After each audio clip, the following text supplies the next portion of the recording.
Hello दोस्तों, नमस्कार। Revision classes pro में आपका स्वागत है। आज हम अपने पॉलिटिक के जो चैप्टर हमारा चला हुआ है मूल अधिकार, उसमें हम जो हमारे मूल अधिकार हैं आज से स्टार्ट करने वाले हैं। तो हमारा सबसे पहला मूल अधिकार है समानता का अधिकार, अनुच्छेद 14 से 18 में। तो आज हम हमारे समानता का अधिकार जो मूल अधिकार है उसके बारे में पढ़ेंगे। अनुच्छेद जो 14 है, जिसमें समानता का अधिकार में लिखा गया है विधि के समक्ष समता और विधियों के समान संरक्षण। ये अनुच्छेद 14 में जो है भारत के राज्य क्षेत्र में किसी भी व्यक्ति को विधि के समक्ष समता या विधियों के समान संरक्षण से वंचित नहीं करेगा। व्यक्ति चाहे वो कोई भी हो, नागरिक हो, विदेशी हो या कोई विधिक व्यक्ति हो, यानी कि निगम हो, कंपनी हो या पंजीकृत समिति हो या कुछ भी हो, ये सारे जो है हमारे जो है नागरिक के तहत, हमारे व्यक्ति के तहत आता है। ठीक है। और ये विधि के समक्ष क्षमता है, ये ब्रिटिश मूल से लिया गया है, और विधियों के समान संरक्षण जो है वो अमेरिका के संविधान से लिया गया है। विधि के समक्ष समता का मतलब है कि किसी भी व्यक्ति को जो है विशेष अधिकार जो है वो नहीं दिए जाएंगे। किसी व्यक्ति के पक्ष में विशिष्ट विशेषाधिकारों की अनुपस्थिति से संबंधित है हमारा विधि के समक्ष क्षमता। और जिसमें मतलब साधारण विधि हो या विधि न्यायालय के तहत हो, सभी व्यक्तियों के लिए समान व्यवहार होगा। इसमें कोई व्यक्ति ऊंचा नीचा, अमीर गरीब, अधिकारी गैर अधिकारी जो है वो विधि से, हमारे कानून से ऊपर नहीं होगा। दूसरे संदर्भ में कहा गया है, मतलब इसमें विधि के समान संरक्षण में विधियों द्वारा प्रदत्त विशेषाधिकार या अध्यारोपित दायित्व दोनों में समान परिस्थितियों के अंतर्गत समान व्यवहार किया जाएगा। समान विधि के अंतर्गत सभी व्यक्तियों के लिए समान नियम है। मतलब अगर कोई विधि बनाई गई है तो वो अमीर के लिए भी वही रहेगी और गरीब के लिए भी वही रहेगी। ऐसा नहीं हो सकता कि उस विधि के तहत अमीर को कम दंड मिले और गरीब को ज़्यादा दंड मिले।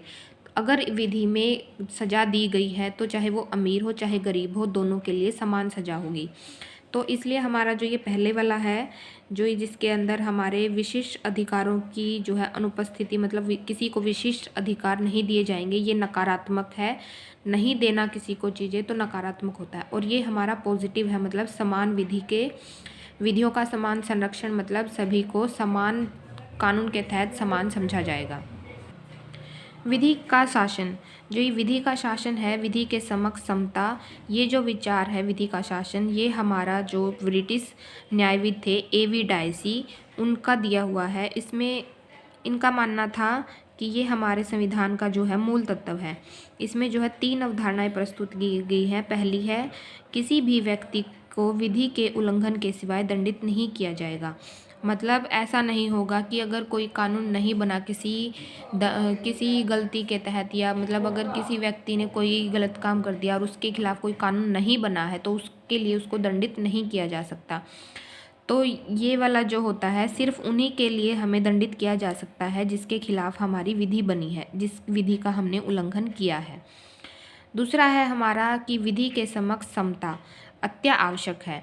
मतलब विधि के समक्ष क्षमता हो गई, कोई भी व्यक्ति चाहे वो अमीर गरीब, ऊंचा नीचा, अधिकारी हो गैर अधिकारी हो, वो कानून से ऊपर नहीं है। और तीसरा होता है व्यक्तिगत अधिकारों की प्रमुखता। इसका मतलब होता है कि जो हमारे व्यक्तिगत अधिकार जो हमें हमारे मूल अधिकारों में दिए गए हैं, वो हमें संविधान से मिले हैं, लेकिन वो संविधान का जो है वो स्रोत नहीं है।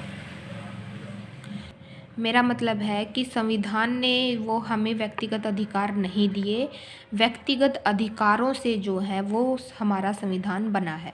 तो इसका मतलब यही हो गया, जो संविधान है व्यक्तिगत अधिकारों का परिणाम है, जैसा कि न्यायालयों द्वारा परिभाषित और लागू किया जाता है, ना कि संविधान व्यक्तिगत अधिकारों का स्रोत है। संविधान जो है व्यक्तिगत अधिकार पहले आए, उनसे हमारा संविधान बना है, ना कि संविधान पहले बना फिर हमारे व्यक्तिगत अधिकार आए। तो ये वाली बात समझने में थोड़ी मुश्किल लगेगी, लेकिन बहुत आसान है, क्योंकि इसमें यही बात बोली गई है कि संविधान से ही हमें व्यक्तिगत अधिकार नहीं मिले, जो व्यक्तिगत अधिकारों से ही हमारा जो है संविधान बना है। ठीक है। तो अब हमारे ये अनुच्छेद 14 है, इसके जो विधि का शासन है, ये हमारा संविधान का ये मूल तत्व है। और इसको जो है संविधान संशोधन के द्वारा भी समाप्त नहीं किया जा सकता।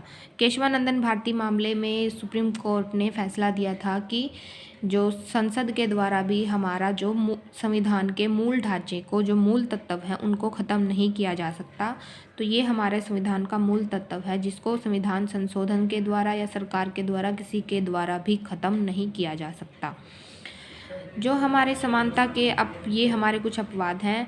जो हमने यहाँ पे बोला था ना कि विधि के समक्ष समता, जिसमें बोला था कि किसी भी व्यक्ति को विशेष अधिकारों की अनुपस्थिति होगी, लेकिन हमारे संविधान में ये जो नियम है ये पूरा नहीं है। इसके कुछ अपवाद हैं जो हमारे नीचे दिए गए हैं। जैसे कि पहला है, भारत के राष्ट्रपति और जो हमारे राज्यपाल होते हैं उनको अनुच्छेद 361 के तहत कुछ विशेष अधिकार दिए गए हैं। जैसे राष्ट्रपति और राज्यपाल अपने कार्यकाल में किए गए किसी भी कार्य या लिए गए किसी भी निर्णय के प्रति देश के किसी भी न्यायालय में जवाबदेह नहीं होंगे। राष्ट्रपति और राज्यपाल के विरुद्ध उसकी पदावधि के दौरान किसी न्यायालय में किसी भी प्रकार की दंडिक कार्रवाई प्रारंभ या चालू नहीं रखी जाएगी। ये जो दोनों अधिकार हैं ये हमारे राज्यपाल और राष्ट्रपति को अनुच्छेद 361 के तहत दिए गए हैं। राज्यपाल और राष्ट्रपति की पदावधि के दौरान उनकी गिरफ्तारी या कारावास के लिए किसी न्यायालय में कोई प्रक्रिया प्रारंभ नहीं की जा सकती। तो उनके जब तक वो अपने अपना जो पदावधि के दौरान है, मतलब जब तक वो अपने पद पर बने हुए हैं, तब तक उनके खिलाफ जो है गिरफ्तारी या कारावास में उन्हें नहीं डाला जा सकता। राष्ट्रपति या राज्यपाल पर उनके कार्यालय के दौरान व्यक्तिगत सामर्थ्य से किए गए किसी कार्य के लिए किसी भी न्यायालय में दीवानी का मुकदमा नहीं चलाया जा सकता। हाँ, यदि किसी इस प्रकार का कोई मुकदमा चलाया जाता है तो उन्हें इसकी सूचना देने के 2 माह बाद ही ऐसा किया जा सकता है। अनुच्छेद 361 ए में जो भी बातें राज्य विधानमंडल में या संसद में किसी भी व्यक्ति के द्वारा अगर ऐसी कोई बातें, सत्य कार्यवाही की जो बातें हैं, अगर किसी भी समाचार पत्र में या फिर टीवी पर, रेडियो पर अगर ऐसी कोई प्रकाशित करता है तो उस पर इस तरह का कोई दीवानी या फौजदारी का मुकदमा जो है किसी भी न्यायालय में नहीं चलाया जा सकता। मतलब अगर ऐसा कोई व्यक्ति है, उसने संसद या राज्य विधानमंडल में अगर कोई बात बोली गई है, अगर उसका प्रकाशन किया है रेडियो पर, टेलीविज़न पर या किसी भी माध्यम से, तो उसके खिलाफ जो है कोई भी मुकदमा कहीं पर नहीं चलाया जा सकता। उसने अपने खुद से बात नहीं बोली, उसने जो संसद या राज्य विधानमंडल में जो बातें चली हैं सत्य कार्रवाई के दौरान, वो बातें अगर बोली हैं तो उस पर मुकदमा नहीं चलाया जा सकता। अनुच्छेद 105 में हमारे जितने भी सांसद हैं या विधायक होते हैं, अगर वो किसी भी बात पर अगर कोई अपना मत देता है, अपनी बातें को रखता है, तो उसके विरुद्ध भी जो है किसी भी न्यायालय में कोई कार्रवाई नहीं की जाती। तो ये हमारे संसद में या समिति में जो संसद का कोई भी सदस्य है उसके द्वारा कोई बात की गई है तो उसके विरुद्ध न्यायालय में कोई भी कार्रवाई नहीं की जाएगी। राज्य विधानमंडल का जो हमारा विधेयक से रिलेटेड होता है, ये हमारा अनुच्छेद 194 में दिया गया है। ये हमारा संसद के सदस्यों के लिए है, ये हमारा विधानमंडल के सदस्यों के लिए है, राज्य के विधानमंडल के लिए। तो ये दोनों अनुच्छेद अलग अलग हैं। अब ये हमारा अनुच्छेद 31C, ये हमारा 14 का अपवाद है। इसमें किसी राज्य विधानमंडल द्वारा नीति निर्देशक तत्वों के क्रियान्वयन से संबंध में कोई नियम बनाया जाता है। इसमें अनुच्छेद 39 की उपधारा B और उपधारा C का समावेश हो तो उस आधार पर चुनौती नहीं दी जा सकती। अनुच्छेद 14 का उल्लंघन करते हैं। इस बारे में सर्वोच्च न्यायालय का कहना है कि जहां अनुच्छेद 31C आता है वहां अनुच्छेद 14 चला जाता है। इसका मतलब ये होता है कि अगर सरकार ने कोई ऐसा नियम या ऐसा कानून बनाया है जो हमारे देश के हित में है, जो हमारे जो हमारे उसमें DPSP में लिखा गया है, अगर उससे रिलेटेड अगर संसद या राज्य विधानमंडल कोई कानून बनाती है जो नीति निर्देशक तत्वों को पूरा करता है और उस नीति निर्देशक तत्व के तहत अगर अनुच्छेद 14 का उल्लंघन हो भी रहा है तो जो है सुप्रीम कोर्ट ने ये फैसला दिया था कि वो विधि जो है वो मान्य रहेगी। अनुच्छेद 14 के तहत हम उसका उल्लंघन नहीं माना जाएगा।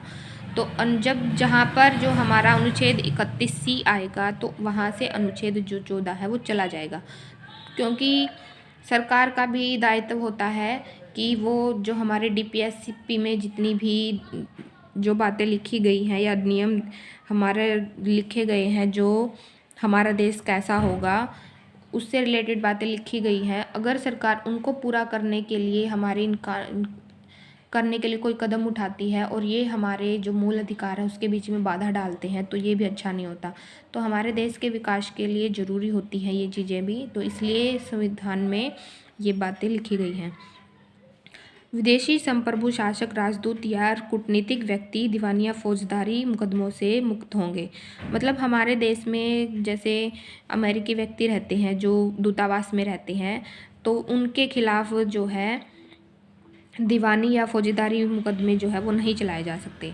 संयुक्त राष्ट्र संघ और उसकी एजेंसियों को भी कूटनीतिक मुक्ति प्राप्त है। तो ये जो कुछ जैसे संयुक्त राष्ट्र के सदस्य हैं जो हमारे भारत में कुछ टाइम के लिए रहने आते हैं, दूतावास में रहते हैं, जो उनके अलग अलग दूतावास होते हैं, जैसे UK का अलग है, अमेरिका का अलग है, भारत में, तो उनको संचालन के लिए जो व्यक्ति हमारे भारत में रहते हैं तो उनको जो है ये सारे अधिकार प्राप्त होते हैं। अब हम अपना अनुच्छेद 15 देखते हैं। अनुच्छेद 15 में जो लिखा गया है, राज्य किसी नागरिक के प्रति केवल धर्म, मूल, वंश, जाति, लिंग और जन्म स्थान को लेकर जो है विभेद नहीं करेगा। इसमें जो है 2 कठोर व्यवस्थाएं दी गई हैं, विभेद और केवल। विभेद का अर्थ है कि अन्य के प्रति पक्ष में न रहना, मतलब एक के लिए हमें ज़्यादा वो दे दें, हम अधिकार दे दें, दूसरे को नहीं दें, तो ये प्रतिपक्ष नहीं करना, मतलब भेदभाव नहीं करना। और केवल का मतलब है कि अन्य आधारों पर जो है मतभेद किया जा सकता है। इन 5 आधारों को छोड़कर किसी भी आधार पर मतभेद किया जा सकता है, लेकिन इन 5 जो है विषयों के आधार पर भेदभाव नहीं किया जा सकता। ठीक है, तो इसके खिलाफ जो है दूसरी व्यवस्था हमारी दी गई है 15(2) में कि नागरिक केवल मूल, वंश, जाति, लिंग, जन्म स्थान या इसमें से किसी भी आधार पर जो है भेदभाव नहीं किया जाएगा। तो पहला है दुकानों, सार्वजनिक भोजनालयों, होटलों, सार्वजनिक मनोरंजन के स्थानों में प्रवेश हो, या फिर भारत का या पूर्णतः भाग से पोषित या साधारण जनता के प्रयोग के लिए समर्पित कुओं, तालाबों, स्नानघाटों, दायित्वों, निर्बंधन या शर्त के अधीन नहीं होगा। मतलब अगर कोई सरकार का या पूर्णतः या भाग से रूप से अगर सरकार का कोई तालाब है, कुआं है या फिर कोई भी चीज़ है सार्वजनिक है जो वो सबके लिए है, ऐसा नहीं कि कोई राज्य या कोई व्यक्ति जो है उसके बीच में भेद करेगा। तो ये प्रावधान जो है हमारे केवल राज्य के विरुद्ध ही प्रतिषेध का वर्णन करते हैं। अनुच्छेद 15 में जो है 3 अपवाद भी दिए गए हैं। पहले ये 3 थे लेकिन अब 4 हो गए हैं, तो ये हम देखते हैं। पहला है हमारा ये जो 15(3) में आता है, बच्चों और महिलाओं के लिए विशेष व्यवस्था। अगर कोई सरकार या हमारी केंद्र सरकार बच्चों के लिए या महिलाओं के लिए कुछ करना चाहती है, जैसे बच्चों के लिए निःशुल्क शिक्षा का है या महिलाओं के लिए आरक्षण की व्यवस्था है, तो सरकार जो है वो कर सकती है। इसमें 15(4) में आता है, सामाजिक और शैक्षणिक रूप से पिछड़े वर्गों या अनुसूचित जाति जनजाति के विकास के लिए कोई विशेष उपबंध जो है वो हमारी सरकार कर सकती है। विधानमंडलों में सीटों का आरक्षण या सार्वजनिक शैक्षणिक स्थानों में शुल्क जो छूट दी गई है वो इसके तहत आती है। ये जो है हमारा पहला संविधान संशोधन अधिनियम जो 1951 में हुआ था, उसके तहत ये हमारे संविधान में जोड़ा गया था। राज्य का अधिकार देता है कि सामाजिक और शैक्षणिक रूप से पिछड़े लोग या अनुसूचित जाति या अनुसूचित जनजाति के उत्थान के लिए शैक्षणिक संस्थानों में प्रवेश के लिए छूट संबंधी कोई नियम जो है वो बना सकता है। ये शैक्षणिक संस्थान जो है राज्य से अनुदान प्राप्त, निजी या अल्पसंख्यक किसी भी प्रकार के हो सकते हैं। जो ये हमारा ये वाला प्रावधान है ये 93वें संविधान संशोधन 2005 के द्वारा शामिल किया गया था, और इसके लिए जो है केंद्रीय शैक्षणिक संस्थान अधिनियम 2006 जो है वो पारित किया गया था। और पिछड़े वर्गों के छात्रों के लिए सभी उच्च शैक्षणिक संस्थानों में स्थायी सीटें आरक्षित की गई हैं। इसमें IIT और IIM जैसे संस्थान भी शामिल हैं। अब हमारा जो 2009-19 में एक एक संविधान संशोधन किया गया था, 103वां संविधान संशोधन अधिनियम, जिसके तहत 15(6) ये वाला जो है ये वाला जो है प्रावधान इसमें ऐड किया गया था, जिसमें 10% आरक्षण दिया गया था EWS को, यानी कि इकोनॉमिक वीकर सेक्शन को, जो आर्थिक रूप से जो पिछड़े हुए हैं उनको दिया गया था। और ये जो था SC और ST और OBC से अलग दिया गया था। इसकी जो पात्रता थी EWS के लिए वो थी कि फैमिली इनकम पहले 8 लाख से कम होनी चाहिए, जिसकी जो सभी स्रोतों से इनकम है, वेतन, कृषि, व्यवसाय या पेशे आदि से जितनी भी इनकम है वो हमारी 8 लाख से कम होनी चाहिए। आवेदन के वर्ष से पहले के वित्तीय वर्ष की आय को है इसका आधार माना जाएगा। जैसे अगर हमें EWS सर्टिफिकेट बनवाना है 2024-25 के लिए, तो उसके लिए 2023-24 का जो हमारा वित्तीय वर्ष होता है उसमें जितनी भी आय है उसको आधार माना जाता है। इसमें जो है एसेट्स होते हैं, जैसे 5 एकड़ तक की कृषि भूमि जो है वो नहीं होनी चाहिए, 1000 वर्ग फुट का आवासीय फ्लैट है, या फिर अधिसूचित नगर पालिकाओं में 100 वर्ग गज का जो आवासीय खंड है वो नहीं होना चाहिए। अन्य क्षेत्रों में जैसे गाँव में 200 गज का जो है आवासीय भूखंड नहीं होना चाहिए। और जो व्यक्ति होता है उसकी फैमिली में जो माता पिता माने जाएंगे, या 18 वर्ष से कम आयु के भाई बहन माने जाएंगे, या पति पत्नी हो और 18 साल से उनके कम के बच्चे हो, तो वो हमारे फैमिली में माने जाते हैं। अब जो ये 103वां संविधान संशोधन अधिनियम किया गया था, इसमें 15(6) में राज्यों को नागरिकों के आर्थिक रूप से कमजोर वर्गों की उन्नति के लिए कोई विशेष प्रावधान करने का अधिकार दिया गया है। अल्पसंख्यक शैक्षणिक संस्थानों को छोड़कर राज्य द्वारा सहायता गैर सहायता प्राप्त शैक्षणिक संस्थानों में 10% आरक्षण की बात इसमें की गई है। निजी शिक्षा संस्थानों में मौजूदा आरक्षणों के अतिरिक्त आर्थिक रूप से कमजोर वर्गों की परिवार की आय या आर्थिक नुकसान के अन्य संकेतकों के आधार पर अधिसूचित जो है वो किया जाएगा। तो ये हमारा जो संविधान संशोधन किया गया था 2019 में, 103वां संविधान संशोधन अधिनियम, इसमें जो है EWS को 10% आरक्षण जो है वो दिया गया था। इसमें जो है क्रीमी लेयर के छात्र भी आते हैं, तो उनको क्रीमी लेयर का मतलब होता है जो गरीबी रेखा से ऊपर हो गए हैं, या जो जैसे सरकारी उसमें सेवा में शामिल है, इंजीनियर है, डॉक्टर है, सेना में है, या ग्रुप A-B की उनकी जॉब हो गई, या राष्ट्रपति उपराष्ट्रपति हो गए, तो उन सबको जो है इन अधिकारों को इनके तहत जो है आरक्षण नहीं मिलता। तो क्रीमी लेयर में वो सारी आते हैं इसमें पद, शैक्षणिक संवैधानिक पद हो गए, उपराष्ट्रपति, राष्ट्रपति, उच्चतम न्यायालय के न्यायाधीश, लोक सेवा के आयोग, मतलब जो बड़े बड़े पद हो गए ना सारे, जिनकी आय भी हमारी 4.5 लाख से ऊपर है, ये क्रीमी लेयर से जो है ऊपर आते हैं। ठीक है।